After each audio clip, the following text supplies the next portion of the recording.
Hello అండి. Welcome back to my channel Sumatha Muchata. ఎలా ఉన్నారు అందరూ? మేమైతే బాగున్నాము. మీరు గనుక నా ఛానల్‌ని ఫస్ట్ టైమ్ చూస్తుంటే ఛానల్‌ని అయితే సబ్స్క్రైబ్ చేయండి. నోటిఫికేషన్ ఆన్ చేసుకోండి. మేము పెట్టే ప్రతి వీడియో మీ వరకు వస్తుంది. అండ్ వీడియోని లాస్ట్ వరకు చూసి వీడియోకైతే ఒక లైక్ ఇచ్చేయండి. మేమైతే అమ్మ వాళ్ళ ఇంటికొచ్చాం కదా! అమ్మ వాళ్ళ వీధిలో వినాయకుడనమాట ఇది. లాస్ట్‌గా వినాయకుడికి వసంత పూజ అయితే చేస్తారు కదా! ఇక్కడ కూడా వసంత పూజ అయితే జరిగిందండి. వసంత పూజ అయిపోయిన తర్వాత ప్రసాదాలవి పంచిపెడుతున్నారనమాట ఇక్కడ. మా చిన్నప్పటి నుంచి కూడా ఎవ్రీ ఇయర్ ఇక్కడ ఖచ్చితంగా వినాయకుడినైతే పెట్టేవారు. సో, చిన్నప్పటి నుంచి అలా వినాయకుడిని చూడడం అంటే చాలా ఇష్టమండి. సో, వినాయకుళ్ళు ఊర్లో ఉన్న అన్ని విగ్రహాలు కూడా అలా కవర్ చేసేవాళ్ళం. ఇంకా వచ్చాం కదా అని దర్శించుకోవడానికైతే వచ్చాను. ఈ ఇయర్ చంద్రగ్రహణం వల్ల త్వరగా అయితే నిమజ్జనం చేసేస్తున్నారండి. లేకపోతే 21 డేస్ కూడా ఉంచేవారు ఈ విగ్రహాన్ని. పూజలైతే చేసేవారనమాట. అమ్మ వాళ్ళ ఇంటికి కొంచెం దగ్గరనమాట. వాకబుల్ డిస్టెన్సే. సో, అందుకు పిల్లలిద్దరిని తీసుకొని అమ్మ, నేను కూడా వచ్చాము. వచ్చి ఇంకా దండం పెట్టుకొని అయితే ఇంటికి వెళ్ళిపోయాము. మేము వచ్చేటప్పటికే నైట్ 9 అయిపోయింది. పూజ కంప్లీట్ అయ్యాక మేమైతే దర్శనానికి వచ్చామనమాట. ఇంకా ఊర్లో కూడా చాలా వినాయకుళ్ళైతే పెట్టారు. ఆల్మోస్ట్ కొన్నయితే నిమజ్జనం చేసేసారండి. మిగిలినయి కొన్ని పెద్ద పెద్ద వినాయకుళ్ళైతే ఉన్నాయన్నమాట. ఒక్కొక్క స్ట్రీట్‌కి ఒక్కొక్క పెద్ద పెద్ద వినాయకుడైతే ఉన్నారనమాట ఇంకా. అలా బయటికి వెళ్ళి ఒకసారి ఊరు చూసినట్టు కూడా ఉంటుందని చెప్పి వినాయకులనన్నీ చూసుకొని అలా ఒక రౌండ్ అయితే వేసొచ్చామండి. లాస్ట్ టైమ్ అయితే చాక్లెట్లతో ఇంకా షాంపూ దండలతో అలా వినాయకుడిని అయితే పెట్టారు. బట్ ఈసారి అలాంటివేమీ పెట్టకుండా నార్మల్‌గా వినాయకుడి విగ్రహాలే పెట్టారనమాట. వినాయక చవితి పండగకి వినాయకుడిని పెట్టడమే ఒక పెద్ద ప్రెస్టీజ్ ఇష్యూగా అయితే ఒక్కొక్క స్ట్రీట్‌లో తీసుకుంటారు ఇక్కడ.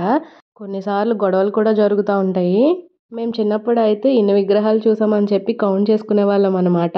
ఫ్రెండ్స్‌తో కాంపిటీషన్ కింద అయితే ఉండేది మాకు వినాయక చవితికి. సో, మీరు అలానే చేసేవారా? కామెంట్ చేయండి.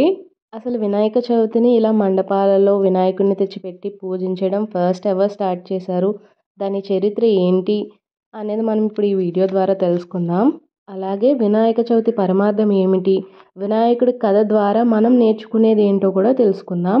వినాయకుడిగా, గణనాథుడిగా, విఘ్న నివారకుడిగా ఆయనని ఎన్నో రకాలుగా పేర్లు పెట్టయితే మనం పిలుచుకుంటూ ఉంటాం కదా!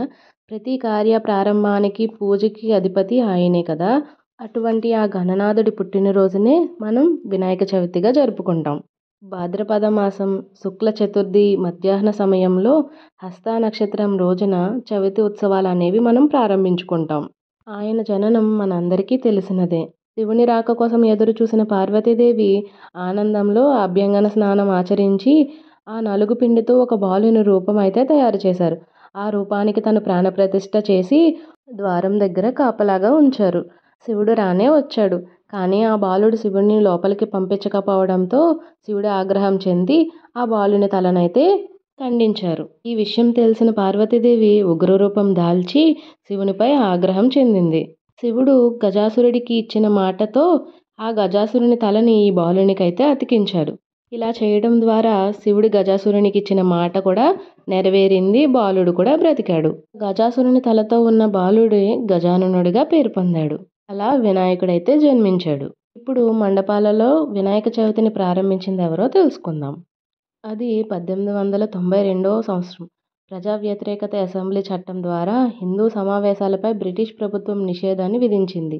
భారతీయ స్వతంత్ర సమరయోధుడు లోక్మాన్య తిలక్ బ్రిటిష్ వారిపై భారత స్వతంత్రోద్యమం మద్దతుగా ప్రజలందరిలో జాతీయ స్ఫూర్తి రగిలించే ఏ చిన్న అవకాశాన్ని వదిలిపెట్టలేదు.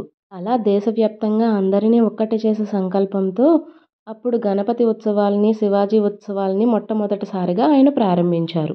ఇప్పటికీ ఆ ఉత్సవాలు నిరంతరంగా సాగుతున్నాయి. భారతీయులు పూజా మందిరాల్లో జరిగే గణేష పూజలకు సామూహికమైన, సామాజికమైన, సర్వజనీనమైన ప్రాధాన్యత అందించడంలో ఆయన చేసిన కృషి అనన్యసామాన్యం.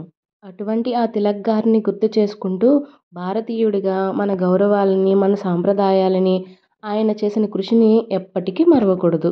అందుకే వినాయక చవితి మండపోత్సవాలలో కుల, మత, జాతి భేద వివక్ష లేకుండా అందరూ పాల్గొని వినాయక ఉత్సవాలని అంగరంగ వైభవంగా చేసుకుంటారు. పెద్ద పెద్ద మండపాలు ఏర్పరిచి రకరకాల వినాయక విగ్రహాలు తెచ్చి 9, 11 లేదా 21 రోజులు నిర్విరామంగా ఆయనకి పూజలు అందించి అనేక రకాల నైవేద్యాలతో ఆయనని కొలిచి ఆఖరి రోజున నిమజ్జనోత్సవాలు ఏర్పరిచి ఆయనకైతే మనం వీడ్కోలు చెప్పేస్తాం. అలా మన మధ్య పూజలు అందుకున్న గణనాథుడు నీటిలో కలిసిపోతాడు. అంటే నేలతో కూడిన ప్రకృతిని మనం ఎంత పరిరక్షించుకుంటే అంత ఉత్తమ ఫలితం మనకు ప్రాప్తిస్తుందని వినాయక చవితి నొక్కి చెబుతుంది.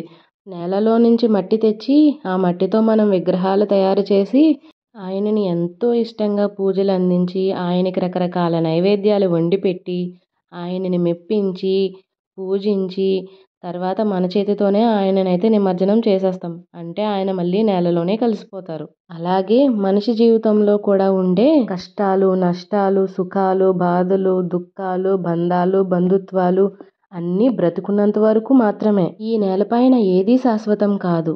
ప్రతి దానికి ఎక్స్‌పైరీ డేట్ ఉంటుంది. అలానే మనిషి జీవితం కూడా నేలపై మొదలయ్యి నేలలోనే కలిసిపోతుంది. అదే వినాయక చవితి పరమార్థం. అందుకే ఉన్నంత కాలం మాత్రం ఆనందంగా గడపడానికి ట్రై చేద్దాం. ఆ వినాయక చవితి పూజలో వాడే పత్రులు, మట్టి విగ్రహాలు, ఉండ్రాళ్ళు, కుడుముల నైవేద్యాలు అన్నిటికీ ప్రత్యేకత ఉంది. అవన్నీ కలిపి పండుగను ఆధ్యాత్మిక మేళవింపుగా మలుస్తాయి. పూజలతో ప్రారంభించి నిమజ్జనంతో ముగిసే ఈ దివ్యోత్సవం మన జీవితాల్లో కూడా విజయానికి, శ్రేయస్సుకు మార్గాలు వేస్తుంది. వినాయకుని కరుణా కటాక్షాలతో విజయవంతమైన సంపూర్ణ జీవితం గడపాలని మనస్ఫూర్తిగా కోరుకుంటూ ఆ స్వామికి వీడుకోలు చెప్దాం. పర్యావరణ పరిరక్షణకి మన వంతు కృషి చేద్దాం. ప్రకృతిని కాపాడుకుందాం. ఇదే వినాయక చవితి యొక్క పరమార్థం. వినాయక వ్రత కథ ద్వారా వినాయకుడు ఆధిపత్య పోరులో విజయం సాధించింది మనందరికీ తెలిసినదే. అంటే ఖండబలం కన్నా బుద్ధిబలం చాలా గొప్పది. ప్రతిసారి ఖండబలం ఉపయోగించి ఏ పని ముందుకి సాగదు. బుద్ధిబలం కూడా ఉపయోగించాలి. కొన్ని పనులకు మాత్రం బుద్ధిబలంతో పాటు ఖండబలం కూడా ఉపయోగపడుతుంది. ఏ సమయాలలో ఏ బలాన్ని ఉపయోగించి మనం పని పూర్తి చేసుకోగలమో అని తెలుసుకుని ఆ సమయాలలో దాన్ని ఉపయోగించి పనిని పూర్తి చేసుకోవడమే ఈ వినాయక వ్రత కథ ద్వారా మనం తెలుసుకునే నీతి. వినాయకుడు బుద్ధికి, జ్ఞానానికి ప్రతీక. అటువంటి ఆయన కరుణా కటాక్షాలు అందరికీ కలగాలని మనస్ఫూర్తిగా కోరుకుంటున్నాను. ఓం గం గణపతియే నమః. బోలో గణేష్ మహారాజ్కి జై. ఈ వీడియోలో ఇన్ఫర్మేషన్ మీకు నచ్చిందా? నచ్చితే మాత్రం వీడియోని లైక్ చేయండి, ఛానల్ని సబ్స్క్రైబ్ చేసి వీడియోని అయితే షేర్ చేయండి. Thank you for watching.